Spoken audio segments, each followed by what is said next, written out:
All right, good evening, everyone. So today we're going to be discussing the Hope Medicals research case. So this is going to be in our financial class. And note, any financial discussion will be assumed in rupee currency and not US dollars. All right, as we know, Hope Medicals was established in India in 1990 and is considering investing 1.4 million in an expansion plan, adding an e-pharmacy. Hope Medicals wants to incorporate quick delivery, special offers on medical equipment, catering to customer requirements for rare medicines, and more. Now, the primary question here is, should Hope Medicals invest this amount, right? And that's what we're doing with our financial analysis, is trying to test whether they should or not, right? Furthermore, we'll be asking, does this project add value to the business? Will this expansion make a proper return?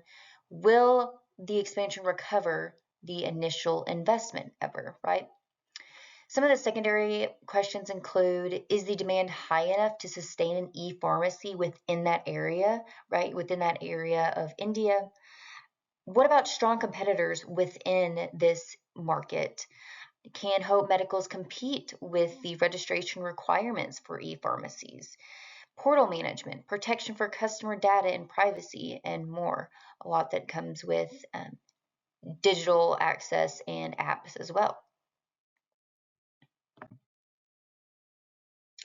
Now, before I get into the finances, I want to discuss a little bit about the implementation of this investment, right?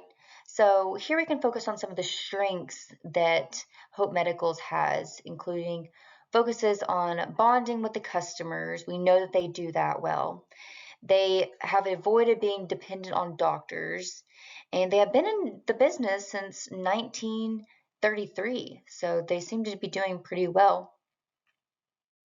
1993. Some of the weaknesses will include past challenges in increasing customer traffic and ultimately boosting sales. That was a problem of theirs.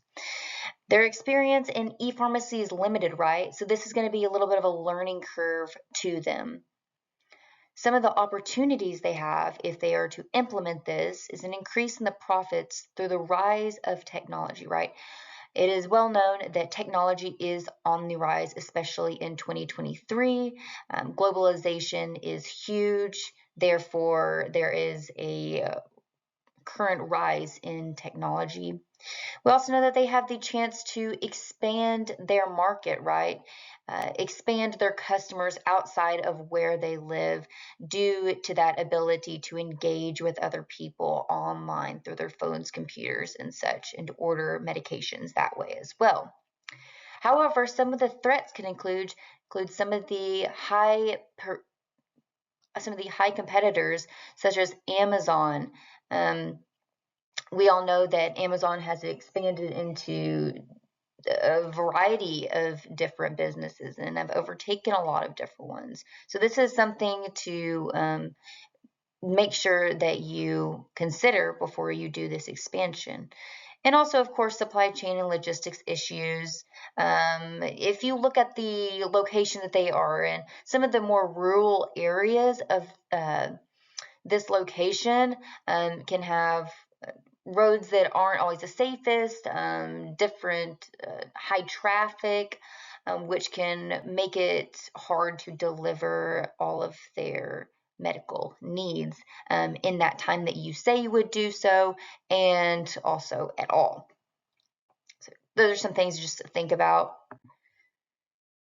All right, so here we have some of the outside research in the India e-pharmacy industry. You can see here that some e-pharmacies have expanded their reach to serve nearly 90% of PIN codes in India, with distribution times in remote areas varying between 7 and 10. Now, this is important to note because we were just talking about the rural areas that could be affected and could delay those times that people could be receiving their medicine. We also have that India's e-pharmacy market is projected to reach 10 to 12% of overall pharmaceutical sales in the next 5 years. That is a pretty big chunk of this industry.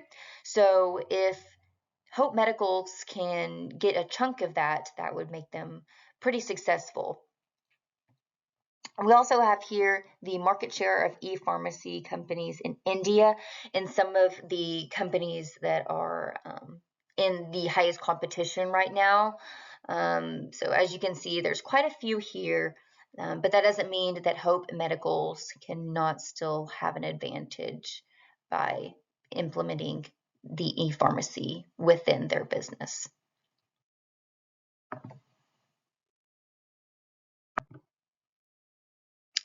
All right, here we have the capital budget analysis. I took everything that was in our case and put it together, did the discounts, the different percentages that were going to be increasing every year, and the cost, and figured out the free cash flow. In order to find our capital budget analysis, as you can see right here, you have the cash inflow, outflow, and as you can see, our net present value is negative. It is less than 0, which would mean do not accept. As for our IRR, we also would not accept that because that's lower than the 90% of the cost of capital that we need. We also have less than 19% on our MIRR.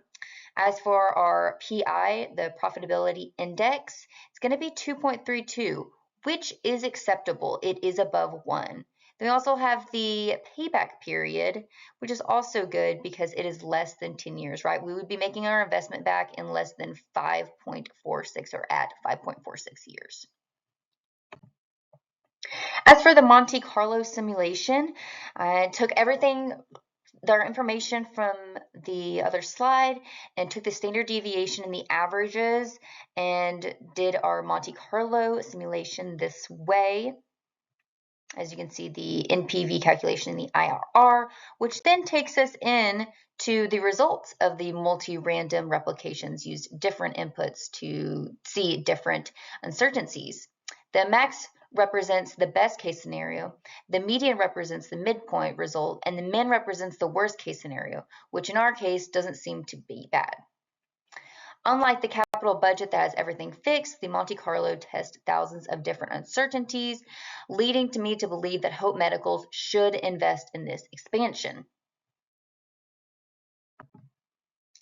In conclusion, Hope Medicals should expand the e-pharmacy while continuing to consider the rise in expenses over the years, such as rent, utilities, salaries, and more. Aside from financials, you see those that they should consider. You have the focus on eliminating unnecessary costs. They could factor in the cost of goods sold, right? That's a big part of that. Continue to grow customer relationships through high customer satisfaction. Optimize sales by increasing prices while remaining competitive, right? We talked about and saw in that pie chart earlier some of the competition as well as Amazon, and keeping our prices competitive while also making them fair as well. Also creating customer loyalty programs to retain customers, right, to keep them away from the bigger companies, and also remain offering special medications at that competitive price, right? That goes back into what we're talking about with competing with the bigger stores. So in conclusion, even though our NPV was low and our capital budget, I do believe that based on the Monte Carlo and the different scenarios, that this actually would be something to invest in. And here are my references. Thank you.